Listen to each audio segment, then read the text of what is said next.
When Sylvester Stallone walked past a small art stand nestled on a busy city sidewalk, most people didn't even notice him.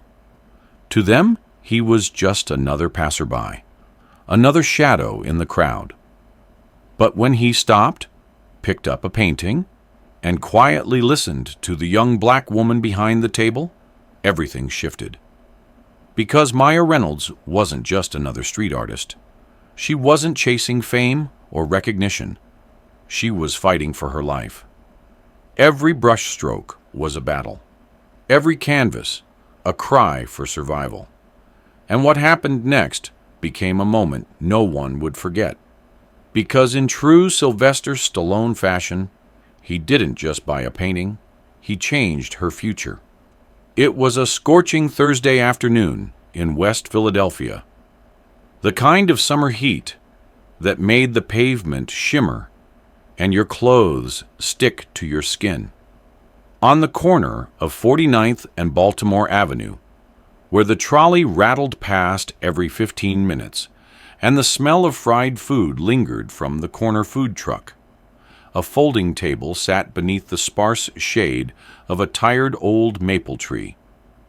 On that table were no lemonade pitchers or souvenir keychains, just raw, soul-bearing paintings, lined carefully across a faded cloth, and one small handwritten sign that read, "Original Art. All proceeds go to chemotherapy. Thank you for helping me fight." Maya Reynolds, 19, sat quietly behind the table. Her fingers were stained with cobalt blue and ochre. Her arms trembled slightly, not from fear or heat, but from the lingering exhaustion of her last round of chemo. She wore a Howard University hoodie, hood up despite the heat, shielding her bald scalp from the sun and the stares of strangers. Her eyes were sharp, though, focused, refusing to look away even when people barely acknowledged her existence. She had sat at that same spot for 4 days. Her mother, a night shift nurse at Penn Presbyterian, helped her set up every morning before heading to the hospital. And Maya stayed there until sundown, hoping someone would stop, hoping someone would see the fight behind the colors. The diagnosis had come fast. 2 months earlier, Maya collapsed during finals. What started as dizziness and night sweats turned into blood tests, MRIs, and finally, acute lymphoblastic leukemia. The doctors were kind but blunt. "It's treatable," they said, "but time and consistency matter." Chemo needed to start immediately. Her mom cried in the car the whole way home. Insurance only covered a portion of the treatments. The rest? Well, that was up to them. They drained savings, maxed out credit cards, cut groceries down to beans and rice. But the bills still came like waves during hurricane season. One night, lying in bed with her sketchbook pressed against her chest and the sound of the oxygen machine humming softly from her last visit to the ER, Maya stared at the ceiling and thought, "I'm not going to watch my mother drown trying to save me." She didn't want pity. She didn't want charity. She wanted to do something. So she turned to the one thing she still had control over, her art. She painted with a kind of desperation that week.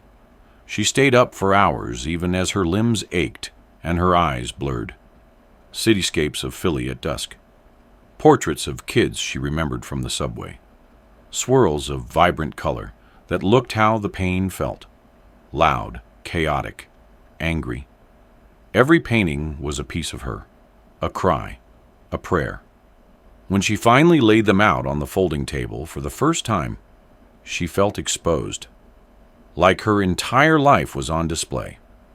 But she told herself it was worth it. If she could just sell a few, just enough for the next round of treatment, she'd have a chance. But the city didn't stop for her. People rushed by with iced coffees and phone calls. A few glanced at the sign and looked away quickly, embarrassed or uncomfortable. One woman in a pastel cardigan paused, reading the note, then sighed and said, "You're so brave," before walking off without another word. Brave? Number Maya didn't feel brave. She felt exhausted. She felt invisible. On the fourth day, just as the afternoon sun reached its peak, she was sipping lukewarm water and trying not to pass out when she heard laughter, deep, harsh, and too close. 3 white men were approaching her table. They looked like they belonged to a different world. Sleeveless shirts, sunburned shoulders, tattoos that climbed their necks like vines.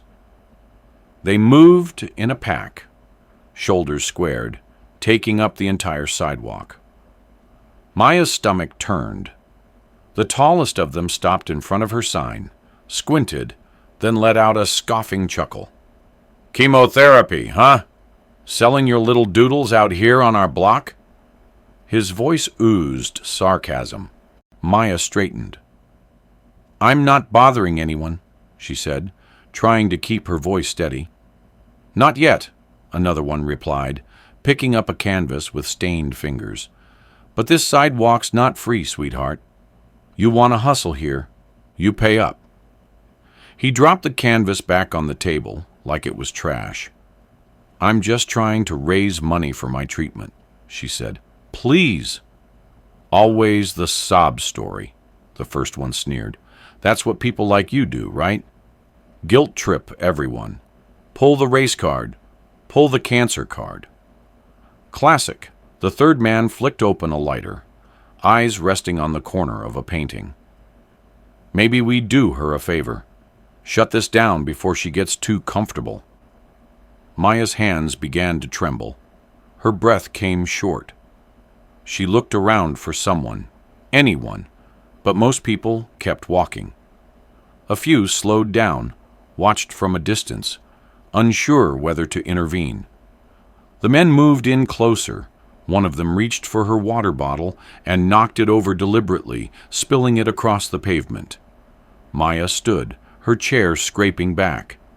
Then, suddenly, without warning, a voice cut through the scene like a blade.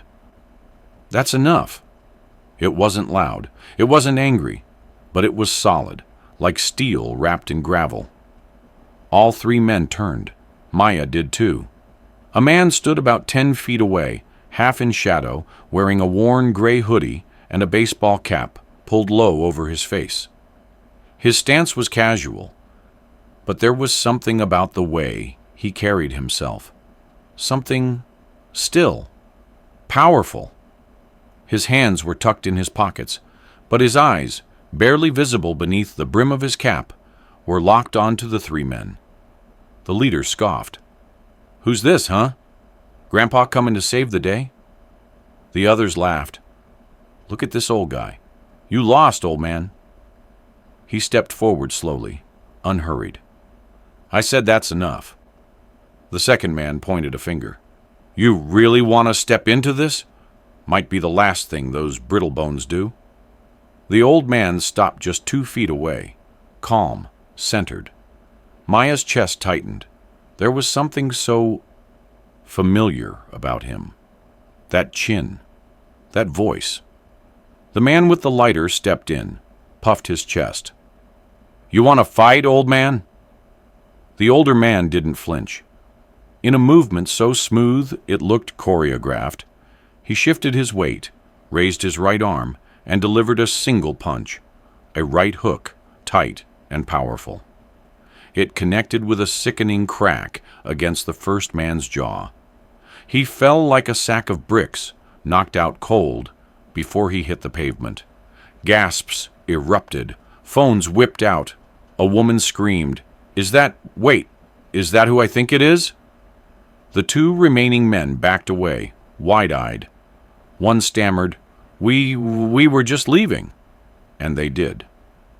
The man adjusted his hoodie, glanced at Maya, then bent down to pick up the canvas that had nearly been stomped on. "How much for this one?" he asked. She stared at him, mouth open. "It's $150, she whispered. He pulled out a checkbook. An actual checkbook. Wrote something down, tore it out, handed it to her. Maya looked at the number. Her breath caught. $50,000. Her knees buckled. Her hands shook. She looked up again. Sylvester Stallone smiled gently, tipping his cap. "This isn't charity," he said. "It's a damn good painting." Maya stood frozen on the sidewalk, her hand clutching the check as if it might vanish with the next breeze. Her mind scrambled to process what had just happened. The heat, the fear, the punch, everything blurred together. All she could see clearly was the number scrawled across the paper, $50,000. The city around her didn't pause for long. Pedestrians who had once passed her by now hovered nearby, whispering, staring, raising phones to capture the aftermath. "Is that really him?" someone murmured. "That's Rocky. Sylvester Stallone." Another voice chimed in. "He decked that guy. One punch." A woman pressed her hand to her chest and said, "That girl's selling art to pay for chemo. He just gave her 50 grand. The energy shifted like a wave. Where there had been silence and avoidance, now there was curiosity, sympathy, awe. A man in a business suit who had ignored her every day that week suddenly leaned over her table and said, "I'll take this one. How much?" Before Maya could even speak, a teenage girl handed her $60 for a small portrait. "You're amazing," the girl said softly. Another couple approached. "We saw what happened. We want to help. We'll take 2. Within 10 minutes, paintings were vanishing from the table. Maya barely had time to wrap them in the brown paper she kept under her chair. Her hands still trembled from adrenaline, but she forced herself to breathe, to keep up, to hold it together. Somewhere nearby she could hear Stallone speaking quietly to someone, maybe a bystander, maybe just to himself, but his presence was still unmistakable. Calm, grounded, solid. When the crowd thinned and the sun began to dip behind the skyline, Maya finally sat back down. Her legs were weak, and the sweat on her back had long dried into salt lines. The table was nearly empty. Only 2 paintings remained. A cityscape of West Philly at night, and a portrait of a girl curled under a blanket. Her eyes closed, brush strokes swirling like dreams around her. Maya stared at them for a long moment, then looked at the check again. It hadn't disappeared. It was still real. She slipped it into her sketchbook and pressed the cover closed like she was sealing a sacred contract. Her mom arrived not long after, her scrubs wrinkled, shoes worn from the double shift. She froze when she saw the empty table. "Maya?" she asked, confused. "Did someone steal?" Maya smiled, tears threatening. "No, Mama, we sold them. We sold almost everything." Then she pulled the check out, her fingers shaking as she handed it to her mother. "And he gave us this." Her mother stared at the amount for a long time before sitting down on the curb, her face buried in her hands. She didn't cry, not loudly, but Maya could see her shoulders tremble with the weight of disbelief. "That's more than we need for the rest of your treatment," her mother whispered. "It's more than enough." That night, back at their modest apartment on Springfield Avenue, Maya lay awake in bed, the fan humming above her, replaying the moment over and over in her mind. She couldn't sleep. Her phone buzzed endlessly, notifications, comments, friend requests, messages from people she didn't know. She checked Instagram and nearly dropped the phone. Someone had posted a video of Stallone's punch. It already had over 2 million views. The caption read, Sylvester Stallone knocks out thug to defend cancer-fighting artist. The video had gone viral. News stations were tagging her name. Her follower count shot from 114 to 38,000 overnight. She clicked on her inbox and stared. Dozens, no, hundreds of messages filled the screen. One from a woman in Kansas said, "My daughter has leukemia too. Your strength gives us hope." Another from a man in Chicago offered to buy 5 paintings. A woman from North Carolina asked for a commission of her husband's portrait, adding, "Price is no issue. You're worth it." Maya scrolled in disbelief. People weren't just seeing her now. They were hearing her. They were feeling her. That weekend, she received a call from a number she didn't recognize. A smooth voice greeted her. "Hi, is this Maya Reynolds? My name is Danielle Clark. I'm a gallery curator at the Whitman Collective in New York. We saw your story. We'd love to represent you." Maya dropped the phone. When she picked it up again, she whispered, "Is this a joke?" Danielle laughed gently. "Not at all. We think your work is beautiful, but your story has soul, and that's what we need more of in the art world." Maya agreed to a virtual meeting. The following Tuesday, she sat in front of her laptop, hair wrapped in a scarf, wearing her nicest blouse, one she used to wear for church before chemo changed the way clothes fit her body. Behind her, she pinned up the 2 paintings that hadn't sold. During the call, Danielle and 2 other curators asked her questions about her inspirations, her process, her life. At the end, Danielle said, "We'd like to feature your collection next month. Opening night is in Soho, all expenses covered, and we'll give you a 60-40 commission rate. That is, if you say yes." Maya's mouth went dry. "Yes," she breathed. "Yes, thank you. Yes." The next week, Maya walked into the Penn Hospital for her final round of chemotherapy. This time, she wasn't scared. Her medical bills were paid in full. Her mother no longer had to pick up extra shifts just to buy her meds. The nurses greeted her with hugs and smiles.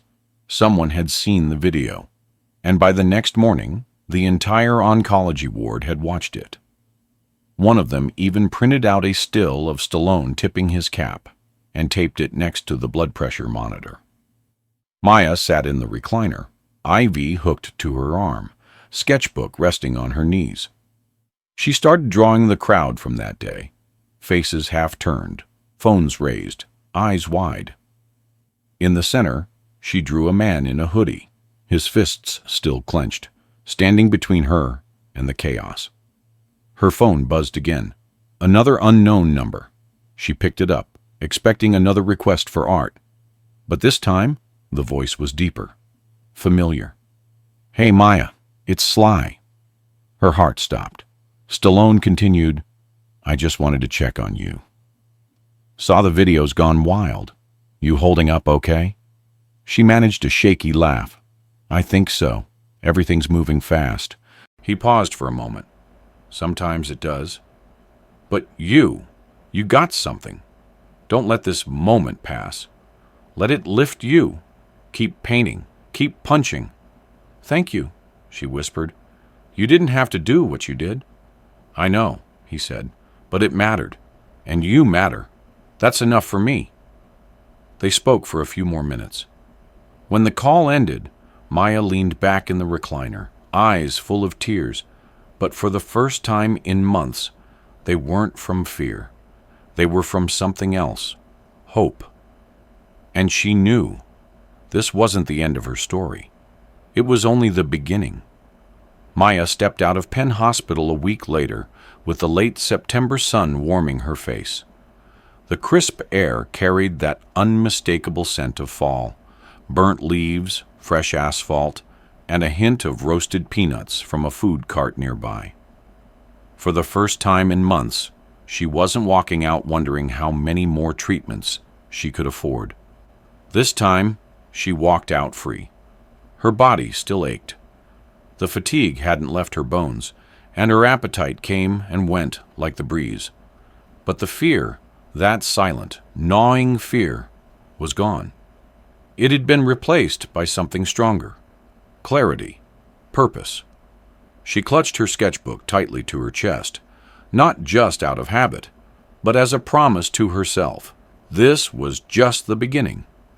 The following month moved faster than any before. The gallery in Soho wasn't just real, it was buzzing. News outlets kept running her story, under headlines like "The Fighter Who Paints" and "Rocky and the Rising Star." A reporter from Good Morning America called. A segment aired the next morning showing Maya setting up her art stand, flanked by the footage of Stallone knocking out the thug, followed by clips of Maya painting, smiling, talking with a soft but determined voice about cancer, resilience, and color. Orders flooded in. Commissions from as far as Tokyo and London. Messages from fellow cancer survivors, veterans, single mothers, struggling artists, people who had never picked up a brush, but found hope in the way Maya refused to disappear. At night, she tried to read them all. She replied to as many as she could. One message from an older man in Milwaukee simply said, "You reminded me that my fight isn't over. Thank you." When she and her mother arrived in New York for the exhibition, they stayed at a small boutique hotel in the East Village. Her mom was quiet the whole drive up I-95, clutching the steering wheel with the kind of disbelief that still hadn't worn off. Maya stared out the window, watching the city rise before them like a steel and glass cathedral. That night, she stood in front of her paintings hung neatly on white gallery walls, under perfect spotlights, surrounded by people in polished shoes, holding wine glasses and murmuring with awe. A plaque with her name sat below each piece. The one that had nearly been destroyed, the painting of the lone boxer under the streetlight, hung at the center of the room, untouched, unsold, bearing a single label: "Private Collection of Mr. Sylvester Stallone." Maya stood near it, feeling the echo of everything she had fought through. For a long moment, she just looked at it, remembering the sidewalk, the sweat, the terror, the fist, the check, the roar of the crowd. Then someone touched her arm gently and said, "Ms. Reynolds, there's someone here who'd like to see you." She turned. He was exactly as she remembered. Hoodie, hat, same gravel-lined voice, same sharp but warm eyes. Stallone walked toward her with that grounded, slow pace that made people clear a path without him ever asking. He gave her a small smile and nodded toward the painting. "Still looks good," he said. Maya laughed softly. "Still saved my life." He stayed for nearly an hour, chatting with guests, posing for photos, but never leaving her side for long. Before he left, he leaned in and whispered, "You're not done. This world, our world, it needs more people like you. People who keep swinging when no one's watching. Stay in the ring." Then he slipped a small envelope into her hand and disappeared into the crowd. Inside the envelope was a handwritten note. It read, "I've played fighters for most of my life, but you are one, and you've got one hell of a left hook, kid. Proud of you. Sly." In the weeks that followed, Maya's world changed, but she didn't. She still painted in her bedroom, still helped her mom cook on Sundays, still sat by the window every morning with tea and watched the trolley go by. But she also started teaching. A few Saturdays a month, she held free art workshops at a community center in West Philly for kids with chronic illnesses. Some were in wheelchairs, some had scars, where hair used to be, but all of them came alive when she handed them a brush. She told them, This is your space. You get to tell your story, however messy, however loud, however soft. No wrong answers here. The parents watched with quiet gratitude as their kids smiled again, some for the first time in months. One little girl with an IV in her arm and stickers on her shoes painted a sun so big it spilled off the page. Maya framed it and hung it above her own desk. One afternoon, while packing up supplies, her mom walked in and asked, "You ever think about going back to school?" Maya looked up. "Sometimes, but I feel like I'm learning more here than I ever did in a classroom." Her mom smiled and said, "Maybe. But you've got something worth building, and you don't need to do it alone anymore." That night, Maya opened her laptop and began filling out scholarship applications, not because she needed the money anymore, but because she wanted to learn how to make her impact bigger, smarter, longer lasting. A year passed. Maya turned 20. Her hair started to grow back, short and soft like cotton. Her energy returned, slowly but surely. At her follow-up scan, the doctor smiled and said, "Still in remission." She nodded, trying not to cry. When she got home, she painted a field of wildflowers, untamed, colorful, bursting from the edge of the canvas, like they couldn't be contained. She titled it "Still Here." The viral video eventually faded from the trending pages, replaced by the next headline, "The Next Scandal." But Maya's story didn't fade. It planted itself into the lives of those who had seen it. It was shown at charity galas, at fundraisers, in cancer wards, in classrooms. One high school English teacher from Oregon wrote to her, saying, "My students read about you, and they wrote essays about what grit means. You gave them a face for that word." Every so often, Maya would still receive a text from Stallone. Just a few words, but always perfect. On the anniversary of the incident, he wrote, "1 year ago, you showed the world what real power looks like. Don't stop." She didn't. By the time her second gallery show opened, she was mentoring 3 younger artists and planning a summer camp for teens recovering from illness. Her studio walls were covered in letters, photos, drawings from kids she'd taught, messages from strangers she'd never met. And in the center, always, hung a framed photo of the moment Stallone handed her that check, her hand shaking, his face calm, the painting between them like a symbol passed from one fighter to another. She never sold that piece. She never would, because some moments are too sacred to price, because some gifts rewrite everything that came before, and because when the world tried to break her, someone stood beside her. Not just a celebrity, not just a man from the movies, but a symbol of something deeper. That kindness still has weight. That courage is still contagious. And that sometimes one punch, thrown for the right reason, can echo far beyond the sidewalk where it landed.